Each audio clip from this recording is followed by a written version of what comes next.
स्वागत है आप सबका न्यूज पर यूज मेरा। आज हमारे साथ देश की दिग्गज housing finance company PNB housing कार्यक्रम में हो रही शामिल, जिन्हें आप अच्छे से जानते पहचानते हैं। और पीएनबी हाउसिंग के नए एमडी और सीईओ साहब, वैसे तो एक बार आप मुलाकात कर चुके हैं उनसे जी बिजनेस पर, लेकिन नतीजों पर आज हम आमंत्रित कर रहे हैं गिरीश कौसगी साहब को, जिन्होंने बीकॉम और एमबीए की डिग्री हासिल की है। 25 साल से ज्यादा लंबा गहरा अनुभव है। कैनफिन होम्स में आप इससे जस्ट पहले थे और एमडी और सीईओ के तौर पर, और अभी हाल ही में आपने अक्टूबर 2022 में कमान संभाली है पीएनबी हाउसिंग की। और आप देखिए जो नतीजा है वो साफ तौर पर बता रहे हैं कि किस तरह से गिरीश कौसगी साहब की कमान में जबरदस्त एक्शन पीएनबी हाउसिंग के नतीजों में आपको नजर आ रहा है। बहुत ही शानदार रिजल्ट्स आपको नजर आएंगे। नेट इंटरेस्ट इनकम 75% बढ़कर आई है 710 करोड़ पर। 47-48% मुनाफे में बढ़त देखने को मिल रही है। एसेट क्वालिटी देख लीजिए, तिमाही दर तिमाही जबरदस्त सुधर कर आई है। मार्जिन, नेट इंटरेस्ट मार्जिन 4.5-5% की रेंज में आते दिखे, यानी कि हर एक पैरामीटर पर पीएनबी हाउसिंग ने बहुत ही जबरदस्त रिजल्ट्स पेश किए। तो जो एक मैनेजमेंट में बदलाव हुआ है वो नतीजों में साफ उसका असर नजर आ रहा है। गिरीश सर, बहुत बहुत स्वागत है आपका। धन्यवाद हमें समय देने के लिए। सर, मतलब ये तो कह सकते हैं कि PNB housing is firing on all cylinders. जबरदस्त रही है तिमाही सर, वजह क्या है इसके पीछे? अभी आई थिंक अभी नए एक्शन अभी चालू हुआ। आई थिंक अगले 2-3 क्वार्टर में हमको उसका फायदा मिलेगा। बट एक चीज बोलना चाहता हूँ मैं, growth, whether it is disbursement और book, on delinquency, whether it is retail और कॉर्पोरेट, आई थिंक सब जगह में एक्शन है। ये चालू हो गया। हम लोग अफोर्डेबल भी अभी चालू किया last week of December.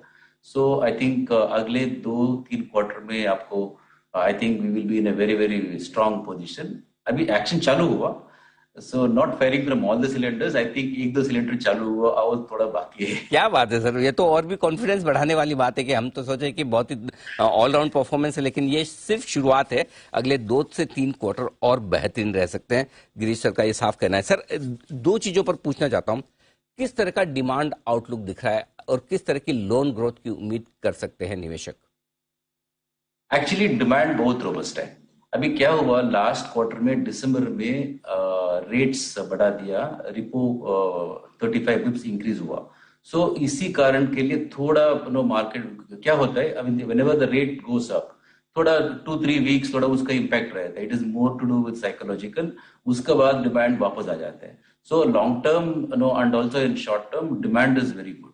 So demand तो अच्छा रहेगा।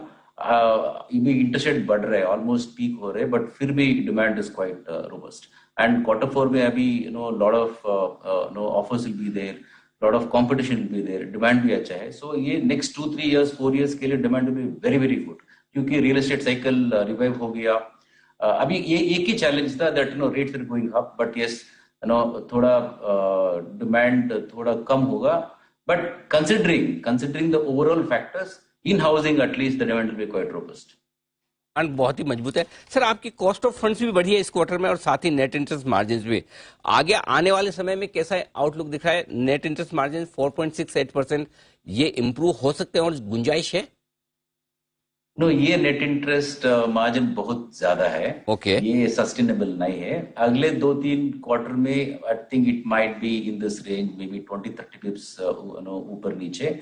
But in the long term we are looking at NIM of about 3.2 and spread of 2.2। अभी नेक्स्ट फ्यू क्वार्टर्स के लिए तो होगा, क्योंकि नई अभी क्या है, बहुत कंपटीशन भी है and we want to grow our book. So for a housing finance company, क्योंकि बैंक का निम्स होते 4% के ऊपर, हाउसिंग फाइनेंस कंपनीज का 4% के ऊपर बहुत बहुत कम है, unless they are completely into affordable. So PNB housing अभी अभी अफोर्डेबल चालू किया और प्राइम बिजनेस हम लोग कर रहे हैं। सो इतना ज्यादा निम तो सस्टेनेबल नहीं होगा। Maybe another 2-3 quarters, it will be very high. After that, slowly, I think over a period of time, it will moderate. But once we kick off affordable housing, I think then we can find the right level, and it will be very healthy.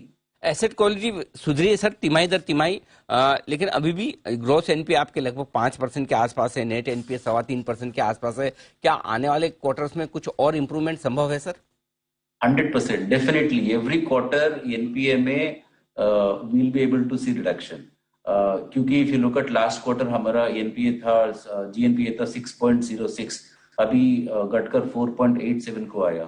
And net NPA was 3.59, अभी 3.22 हो गया। So every quarter NPA will improve, हमारा recovery ज्यादा होगा compare to slippages, and therefore NPA will keep coming down.